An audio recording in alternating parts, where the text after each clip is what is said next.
As the soft glow of the restaurant lights spilled onto the city street, Michael sat in his car, parked just far enough to go unnoticed but close enough to see through the large windows of La Rosetta, the most upscale restaurant in town. Inside, he could make out his wife, Natalie, laughing and sipping wine with another man, Jason. Her laugh sounded perfect, rehearsed even, like she'd been putting on this show for months.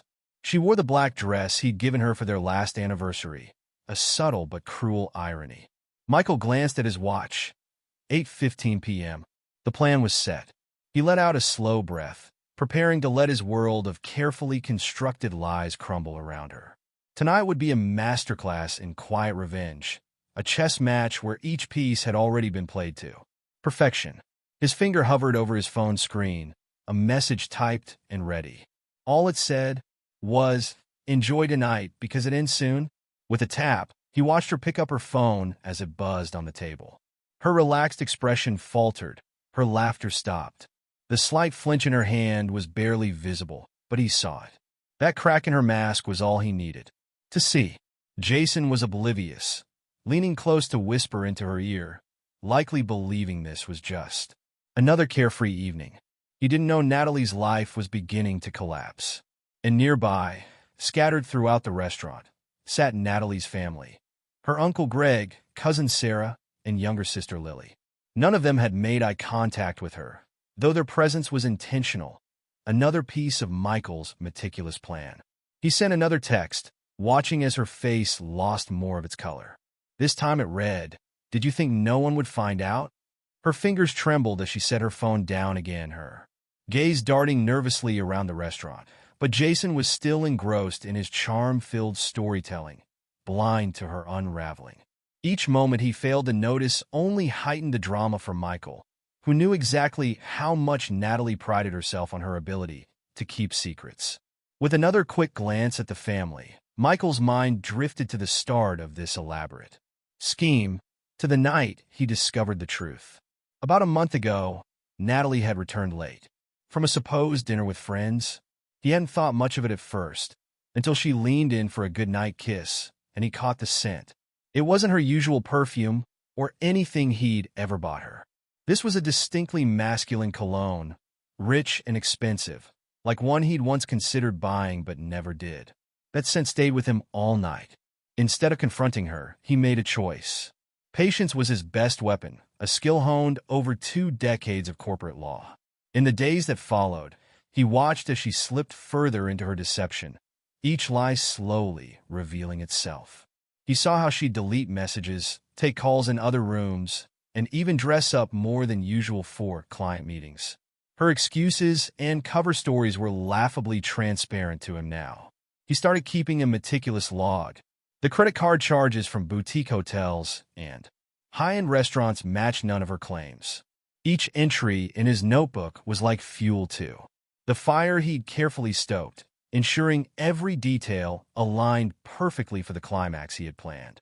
And once he felt confident, he contacted a private investigator who confirmed everything within days, even uncovering Jason's background. Jason was a corporate lawyer with a risky lifestyle and a wife, Emily, who hailed from a family with influence and wealth, which Jason's career and lifestyle relied upon. Knowing everything he did about Jason and Natalie, Michael then began laying out his plan. He met with Natalie's uncle, Greg, the closest family she had left after her parents passed. Over coffee one morning, Michael revealed the depth of her betrayal, laying evidence on the table.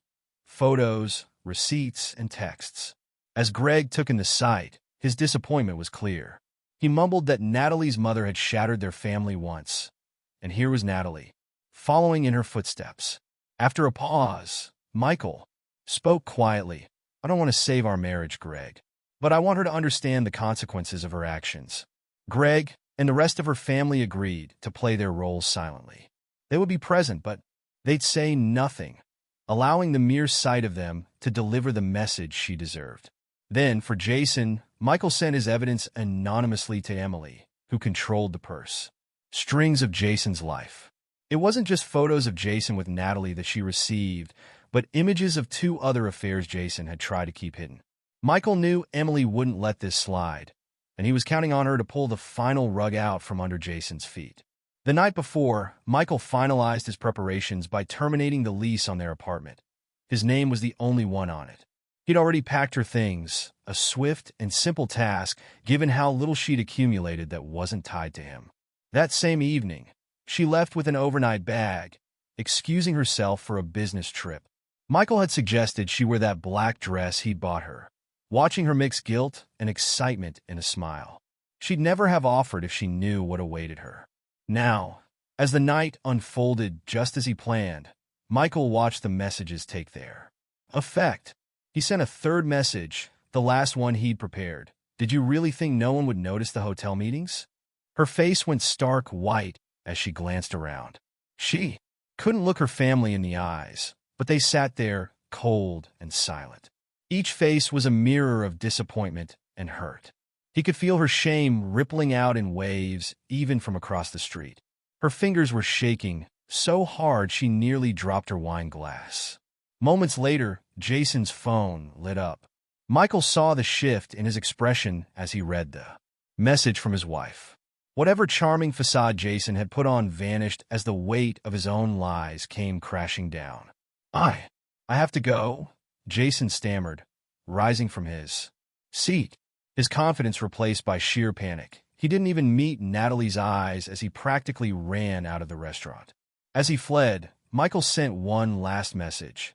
"Looks like your night just abandoned ship." Natalie's family rose from their table, each standing as if to punctuate the finality of the moment. Her sister, Lily, paused by the table just long enough to place an envelope beside Natalie's wine glass. Inside, Michael knew, was a photo of her and Jason, taken outside their favorite hotel. At that moment, Michael's final text buzzed on Natalie's phone, a message that would seal everything. "Don't bother coming home. Your things are packed." Watching from the shadows, he saw her panic turn to despair, her perfect makeup smudging as the weight of her double life settled over her. She tried calling Jason, but his number was already blocked. She was left in the very place she'd deceived him, alone and without a single person to turn to.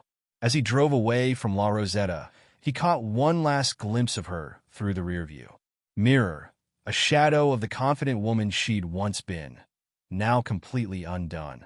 And as he left her, he knew there was no turning back. His revenge was delivered, precise, calculated, and without a single raised voice. And to him, it was perfect, served with the kind of cold precision only a man who had truly loved and been betrayed could ever manage.